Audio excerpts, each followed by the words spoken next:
Por eso, no se le confunde, le resulta natural que lo llamen de una u otra manera. Sí, porque, por ejemplo, a todos los presidentes, expresidentes gringos, se le dice presidente Obama, presidente Clinton. Sí. Lo que pasa es que hay algunos que se preocupan mucho en Ecuador cuando me dicen presidente.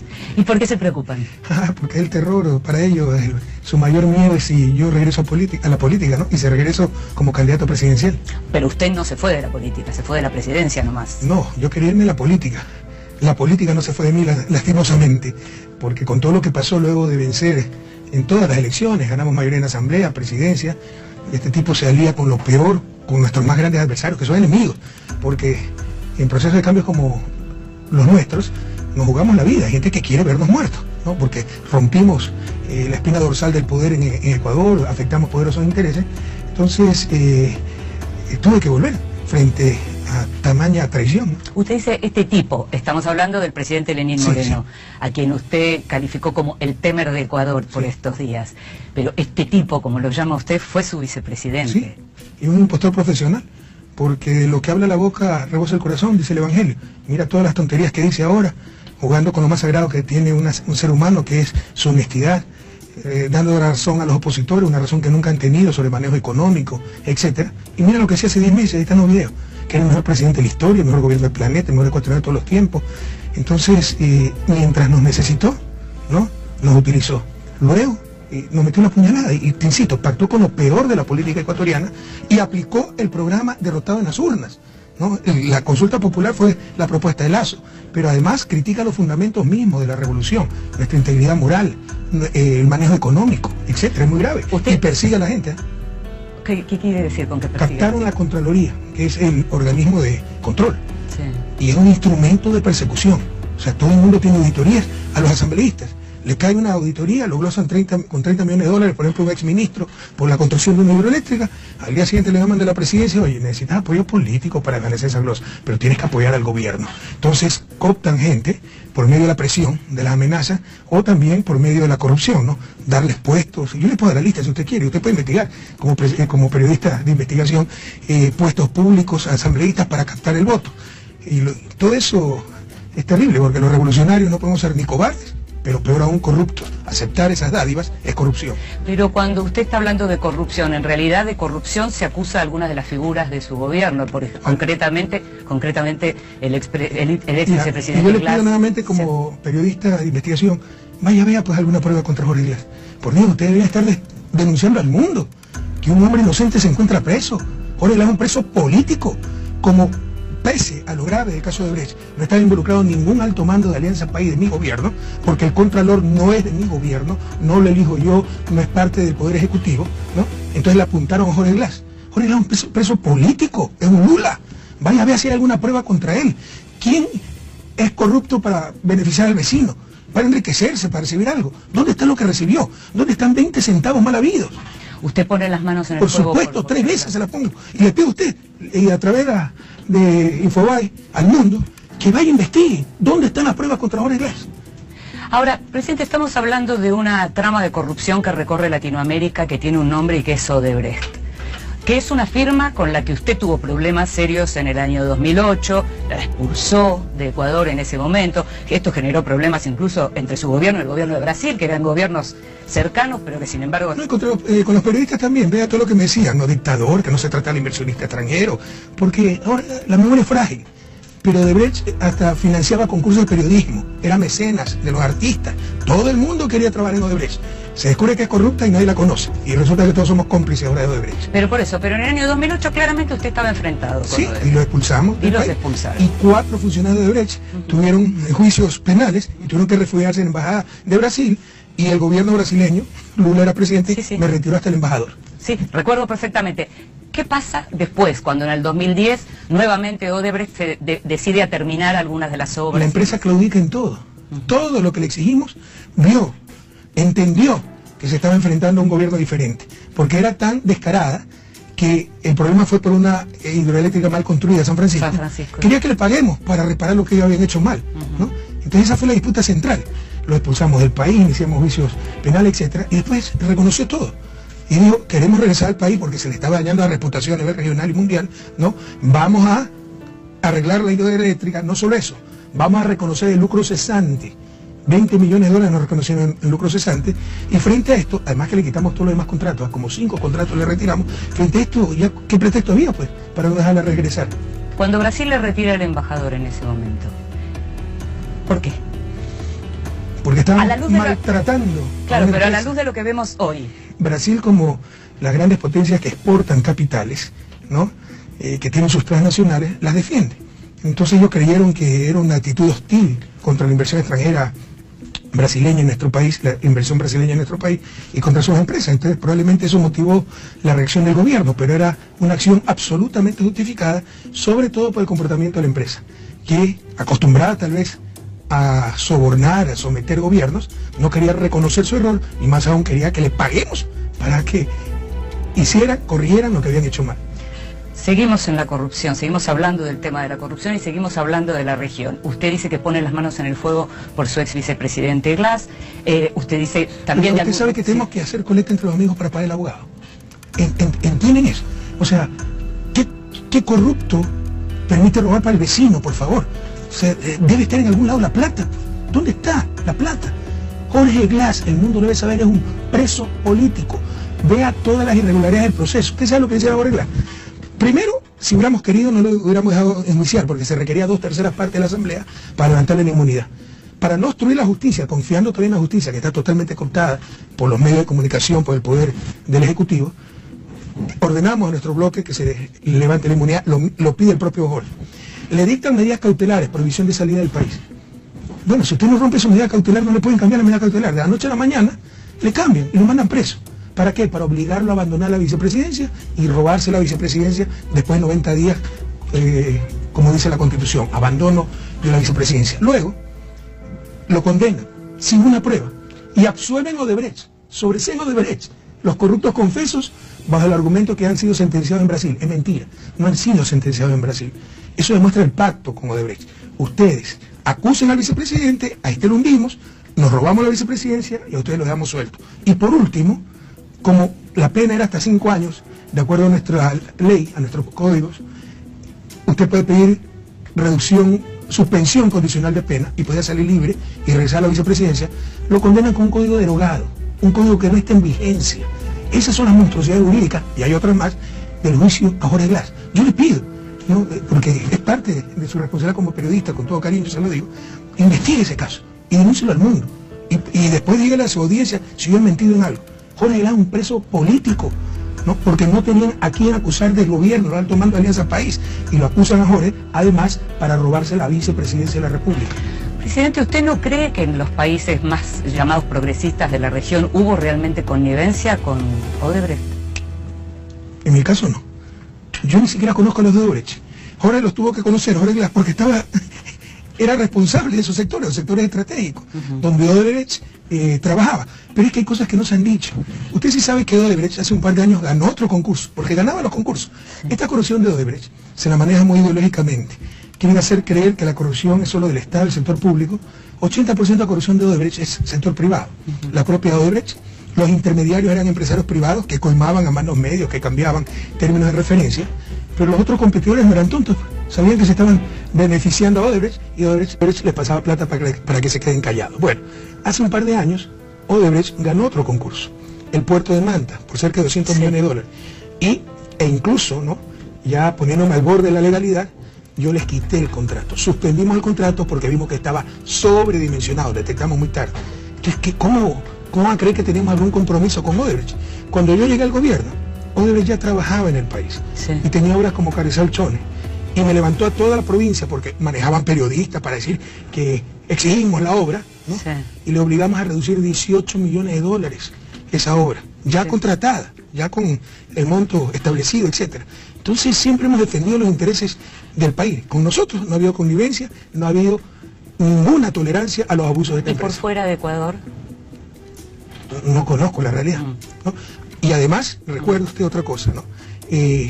Odebrecht era la engreída de la prensa, de los empresarios privados, ahora ya nadie la conoce, pero Odebrecht es la empresa modelo, la niña mimada, la constructora más grande de América Latina. Se lo pregunto porque como lo compara a Glass con Lula en algún sentido, y digamos, todavía no están comprobadas las cosas. No entendí que se refería a Lula, ¿no? No, usted en algún momento cuando habló de Glass dijo que es como en el caso de Lula en cuanto a la persecución. Porque a Lula lo están metiendo preso por un departamento que no tiene. Y no hay ninguna prueba y le preguntan, ¿es suyo? No. ¿Alguna vez ha ido ahí? No. Pero de todos modos lo condenan. O sea, ya es la razón de la sin razón. Presidente, a mí me ha tocado hablar con gente, no diría opositores, porque eran ciudadanos comunes, tal vez intelectuales, que no lo votaban a usted, pero que reconocían que en Ecuador, durante su gestión, se habían hecho cosas que no se habían hecho en los 50 años anteriores en materia de obra pública y demás, de modernización de la administración. O sea, le hacían una serie de reconocimientos importantes en términos de gestión. ¿En qué cree que se equivocó? Mire la inconsecuencia, porque si alguien de derecha, yo reconociera en alguien de derecha que transformó el país, que hizo lo que nadie hizo, que fue un buen gobierno, yo votaría por él, porque más allá de mis fijaciones ideológicas o convicciones ideológicas está el bienestar del país, ¿no? Entonces dígale a esos amigos con que ha conversado que sean un poquito consecuentes. ¿En qué nos equivocamos? En mucho, pues. Hemos estado 10 años en el gobierno, hemos hecho miles de obras, muchísimos programas. Algunas veces ha fallado, nos hemos equivocado. Me equivoqué en los candidatos, para empezar por eso. Pero el balance final es extremadamente positivo, como le han dicho sus amigos. Claro, pero por ejemplo, usted todo el tiempo está hablando, cada vez que habla de los medios o de los periodistas es para hablar de algo, de una parte muy mala de los periodistas. Su relación con los periodistas fue mala en su país. Ahí, más allá de que haya habido excesos por parte de algunos medios o de algunos periodistas, de su parte, ¿no cree que también había una cosa prejuiciosa con los medios? No. O sea, yo construí mi opinión hacia los medios, viendo la realidad, sufriendo esa realidad. Nuestros principales adversarios, estos 10 años de gobierno, fueron los medios de comunicación, que manipulaban, publicaban lo que le daba gana, ocultaban lo que le daba gana, diciendo que son medios privados, y creen que como negocios privados ellos tienen la discrecionalidad para decidir qué se informa y qué no, cuando la información es un derecho ciudadano. No, como dicen aquí en Argentina, hubo muy mala leche por parte de los medios, demostrando una total falta de profesionalismo y sesgo. Y ahora está desembosada esa prensa. Ahora que ya no se aplica la ley de comunicación, que ya no hay quien le conteste del gobierno, está peor que nunca. O sea, solo calumnia, solo manipulación, cada semana un nuevo escándalo, cada semana un nuevo show. Alguien tiene que reaccionar frente a eso. Eso también es corrupción. Pero, presidente, ¿usted cree que el Estado tiene que intervenir en el modo en que los medios hacen su trabajo? No, pero los medios deben tener profesionalismo, deben tener ética, deben tener regulación o deben tener un contrapoder. ¿Cuál es el contrapoder de la prensa? O sea, el Poder Ejecutivo tiene su contrapoder, el legislativo, y la propia prensa. Le pueden fiscalizar. ¿Cuál es el contrapoder de la prensa? Entonces, en una democracia, un poder tan grande como los medios, sin contrapoder, es un peligro para esa democracia. ¿Cómo la encontró a la expresidenta Cristina Kirchner? Muy bien, llena de energía como siempre. Ella dijo en las redes sociales que estuvieron hablando del brutal ajuste que sufre la región. De muchas cosas, ¿no? También de un encuentro que estamos planificando entre dirigentes progresistas de la región, porque tenemos que reaccionar frente a lo que está pasando. Hay graves retrocesos en la calidad democrática, en el orden constitucional, en los derechos humanos, no se respetan los derechos humanos, el debido proceso, el derecho a la honra. Y bueno, tenemos que reaccionar, tenemos mucho que decir. Entonces estamos planificando un encuentro con Lula, con Dilma, con Evo, con Cristina, con Michelle, yo hablé también de... ¿Con Maduro? Sí, con Maduro, tal vez con Leonel Fernández, de República Dominicana, ¿no? Para expresar nuestra visión de lo que está pasando en América Latina. Los organismos internacionales de derechos humanos acusan a Venezuela de estar de estar practicando abusos a los derechos humanos también. Nosotros no hemos sufrido eso. O sea, cuando a mí me entrevistaban, hace poquito, me entrevistó CNN, este señor, ¿cómo se llama? Rincón, ¿no? Fernando el Rincón, algo así. Y me dice, ¿y todos los periodistas presos? En mi gobierno no hubo un periodista preso. Eso es lo que posicionó cierta prensa y lo que posicionaron ciertos grupos o instancias de derechos humanos. No, pero yo no y los medios hablando. Cerrados, pero para que vea la distorsión, ¿no? Yo no sé si, puede ser que haya habido exceso en Venezuela, que un periodista se excedió, pero no, a mí me consta Sí. que mucha violencia vino en los opositores y todo se distorsionaba. Pero yo no le estoy hablando de los medios, ni de periodistas presos, ni de periodistas, estoy hablando de torturas. ¿Torturas? Se denuncian torturas en Yo no Venezuela, creo eso. Yo no presidente. creo eso. Yo no creo que haya tortura en Venezuela. Lo que sí creo es que hay una doble moral impresionante. Imagínense por un instante, si lo que le están haciendo a Jorge Glass o a Lula, si lo hubieran hecho en Venezuela un opositor, ya estaría hasta invadida en Venezuela. Pero hay mucha doble moral. ¿Usted no cree entonces que en Venezuela haya presos políticos? No, o sea, por favor, en un Estado de Derecho se persigue delitos, no se persigue personas. Los presos supuestamente políticos, entre comillas, fueron consecuencia, me acuerdo, de la primera guarimba, 44 muertos. Alguien tiene que responder por 44 muertos. Pueden equivocarse tal vez, la justicia, qué sé yo, no, esa persona no es la culpable, pero alguien tiene que responder por 44 muertos.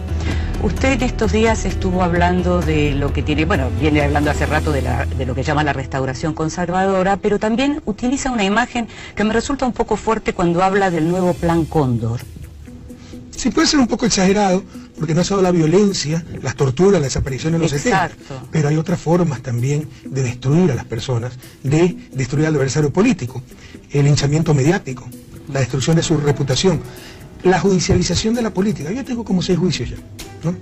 Entonces usted no roba, tiene que ver qué vende pues para pagarle a su abogado, además de que tiene que estar preocupado de cómo defenderse, y la familia se entera que le están acusando de tal cosa, que le pueden sacar una orden de prisión, que le pueden impedir la salida del país si estoy dentro del país, entonces le quiebra también la tranquilidad familiar, ¿no? Hay otras formas de tortura, hay otras formas de ataque, pero estamos claros que no es la violencia explícita, aunque ya comenzó.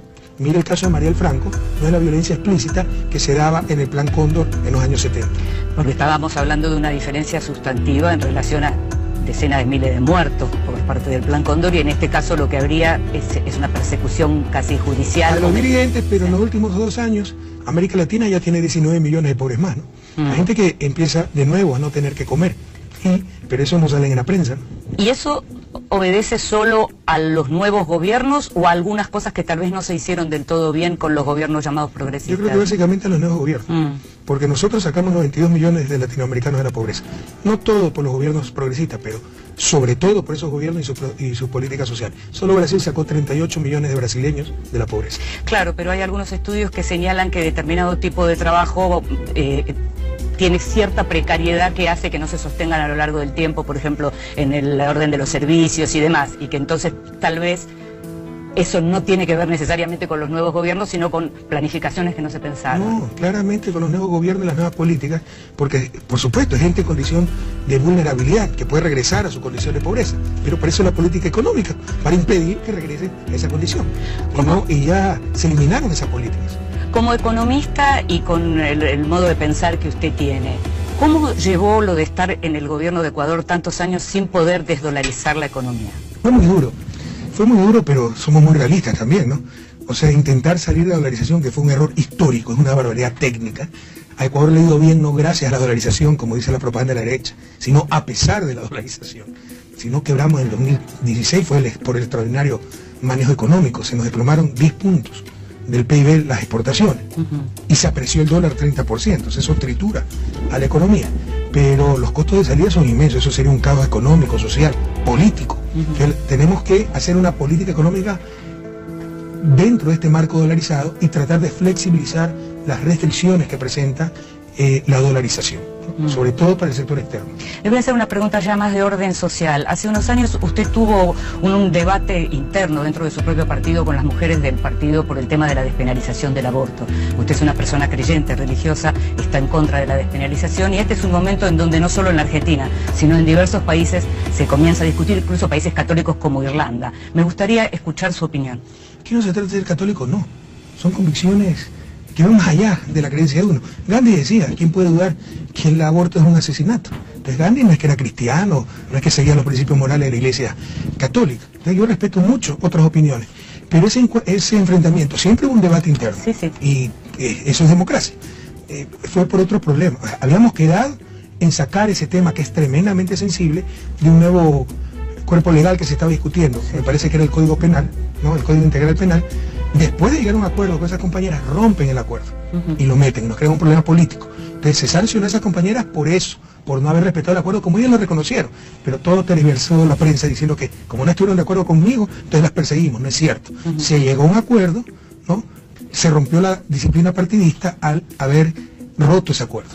En todo caso, usted sabe cuál es mi posición al respecto, ¿no? Respeto todas las oposiciones en contrario, pero yo soy también de esa línea de Gandhi, ¿no? Que el aborto para mí es un asesinato, y el asesinato al ser más débil, ¿no? Más desprotegido.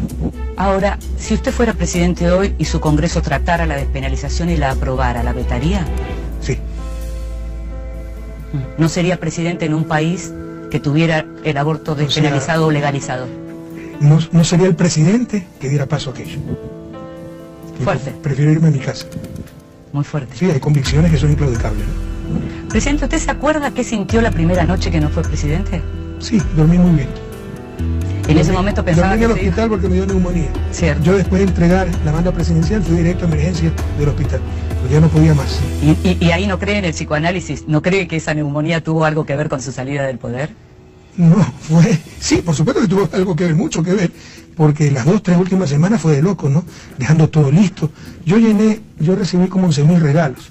Dejamos listo el museo con todos los regalos, 3 fondos bibliográficos, pinacotecas de todos los cuadros que había recibido, ordenar todo eso, sacar mis cosas después de 10 años de ocupar la oficina, la residencia. Yo no vivía en la residencia, pero algunas cosas tenía. Entonces fue además de dejar todo listo para el nuevo gobierno, la información, las últimas reuniones de gabinete, las despedidas, que por más que uno decía no, de repente iba a una reunión y salía la cena, la música, y era hasta 2, 3 de la mañana, y eso me quebró la salud. Habló de regalos. Sí. Eran regalos que en su gobierno se tomaba nota de cada uno de esos regalos, y por eso es que usted después devuelve esos regalos. No, siempre quedaron ahí. Ajá. O sea, yo al inicio, sí, como metodología por principio, después por decreto, todavía no es nivel de ley, debería ser ley, no, establecí que todos los regalos, más allá de un valor, ¿no? Porque también si le regalan una botella de vino no hay problema, ¿no? En principio la política era no aceptar absolutamente nada. Odebrecht mandaba canasta navideña claro, todos los años, ¿no? Me sorprendieron el primer año con tremenda canasta navideña. Bueno, me la dejaron en la casa, llego a la casa y estaba ahí. Pero ahí di la orden que nunca más recibieran una canasta navideña. Y jamás, ¿no? Me volvieron a mandar canasta. Entonces esas eran las disposiciones para evitar compromisos, conflictos de interés. Pero usted tiene de repente regalos de Estado, ¿no? Entonces todas esas cosas se reglamentó para que queden en manos del verdadero propietario, que es el pueblo ecuatoriano, porque usted recibe eso como presidente de la República. ¿Cuál fue la última vez que habló? ¿Sabe cuál era la valoración de todos los regalos que recibimos? No. $2.400.000. Yo pude salir legalmente millonario de la presidencia, porque no había reglamentación al respecto. ¿Dónde están los regalos que recibieron los otros presidentes? Y quedó hasta la última pluma en manos del pueblo ecuatoriano. ¿Usted cree que Lenín Moreno es una persona deshonesta? Sí. O sea, alguien que actúa como él actúa, que miente tan descaradamente. Yo sé que usted no tiene por qué creer, y el pueblo ecuatoriano tampoco, no lo ha vivido. Yo lo viví. Y lo vivió Ricardo Patiño. Pregunte cuando conversamos con él. Pero tú tienes que regresar en 2021, Rafael. Yo voy a estar solo 2 años en la presidencia, tú tienes que reemplazarme. Y después que yo soy el autoritario que estaba atrás, ambicioso detrás de la reelección. O sea, miente y no para de mentir. Pero suponiendo que él hubiera dicho eso, ¿usted en ese momento pensaba eso? ¿Que no, él se quedaba un tiempo y yo usted le decía, volvía? está loco, yo no quiero volver. Pero él lo decía, ¿no? Entonces usted ve la clase de persona que es. Cree que está diciendo lo que el otro quiere escuchar. Me propuso que mi hermana sea vicepresidenta de la República. Ese es Lenín Moreno Garcés. Mentiroso. A todas esas cosas pues me opuse ferozmente. Durante el tiempo que compartían gobierno, ¿usted tenía sospechas de que él podía llegar a traicionarlo? Porque finalmente termina como candidato. Nunca fuimos amigos cercanos, pero teníamos una relación cordial. Y sí tuve gente que me dijo, este es un mentiroso, pero yo no tenía evidencia. Y uno tiende, y ese es un error en política, a creer que las demás personas son como uno, sinceras, honestas, que dicen lo que piensan. Entonces, como no tenía indicios en contrario, pues nunca tomé las precauciones y, claro, había un consenso en Alianza País para que él fuera el candidato, pero usted sabe que como líder histórico no me podía oponer, ¿no? Y apoyé también su candidatura. ¿Cuál fue la última vez que hablaron a solas? A solas, bueno, antes de la posesión, ¿no? Después de la posesión, cuando ya vimos, pues, por ejemplo, ¿cómo empieza la ruptura? El pacto con Abdalá Bucaram. Nos enteramos que un avión privado todavía no asumía como presidente, Pepe Serrano, que acaba de ser destituido, que era su operador político, de presidente de la Asamblea, y Eduardo Mangas, que era su secretario, fue su secretario de la presidencia, en avión privado fueron a pactar con Abdalá Bucaram. ¿Usted sabe quién es Abdalá Bucaram? Sí. Prófugo de la justicia. O sea, ¿cómo puede un presidente mandar a hablar a sus delegados como un prófugo de la justicia para hacerlo regresar? Lo peor de la política. Ya está en el país, hablando peste de todo el mundo, insultando, agrediendo, ¿no? Y eso con el apoyo del gobierno. Hay un pacto claro, lo reconocieron. Hubo pacto con el Partido Social Cristiano, la derecha más corrupta.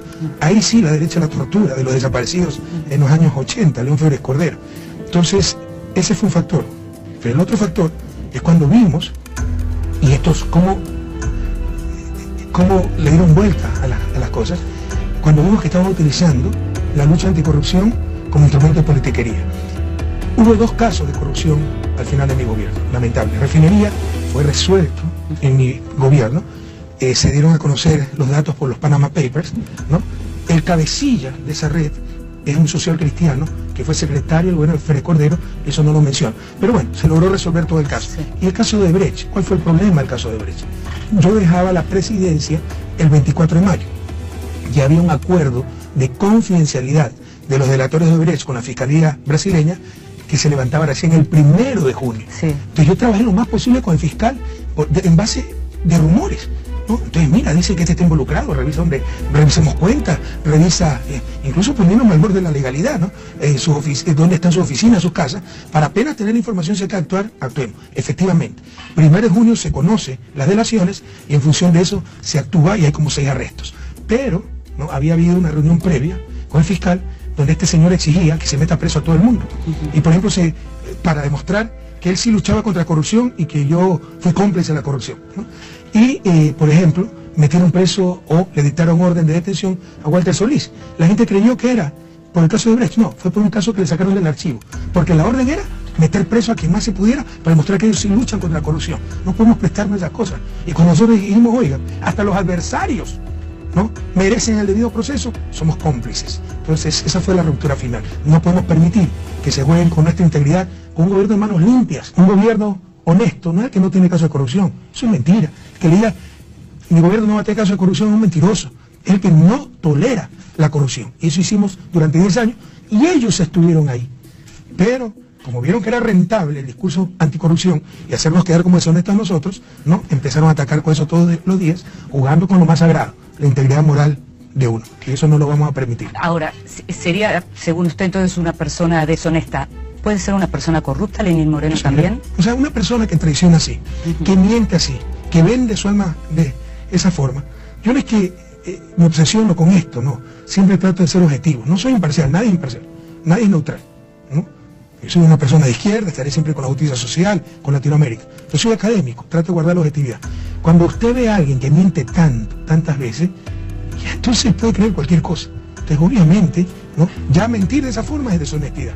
Y esa deshonestidad puede generar mayores deshonestidades, ¿no? Rafael, ¿usted tiene intercambio con gente que no, o digamos, intercambio cercano con gente que no tiene pensamiento progresista o de izquierda? Sí, muchísima. Muchísima gente. Tengo grandes amigos de derecha. La próxima semana voy a ver con un querido amigo muy de derecha, pero un tipo inteligente, ¿no? Vamos a ir juntos a Alemania. Eso en términos personales. Y en relación a, por ejemplo, encontrarse con presidentes de los gobiernos latinoamericanos que no tienen, que no son de la línea.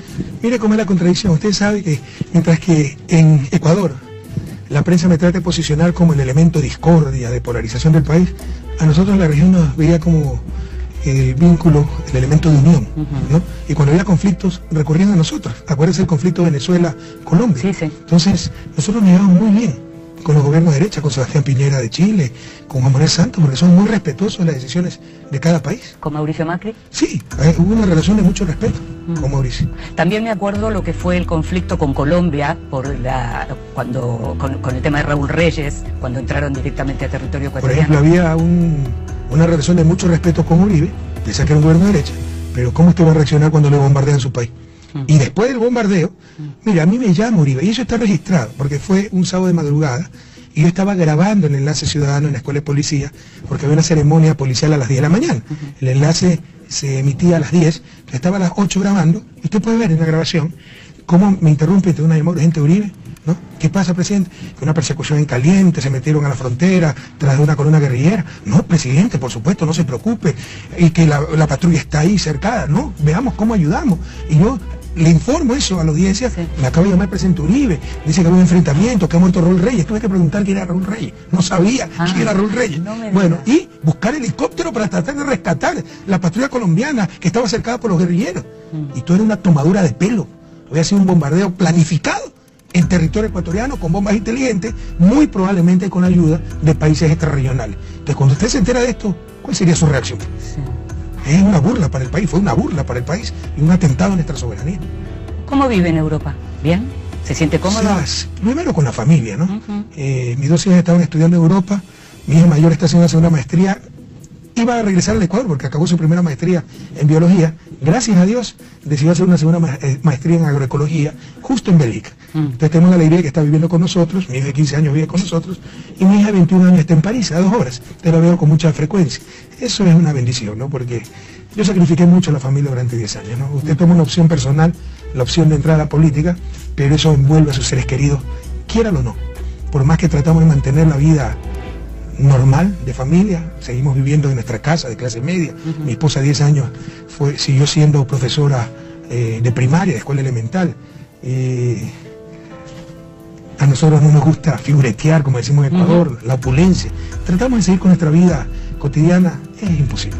No tiene se rompe la privacidad, se siente la inseguridad. Entonces estar mucho más tranquilos en Bélgica es una bendición. Y bueno, tengo una vida muy sencilla ahí, ¿no? Yo alquilo un departamento de ni siquiera 3 dormitorios, creo que 2 dormitorios y medio, porque el tercero es tan pequeño que no lo puedo llamar dormitorio. Bueno, y ahí estamos.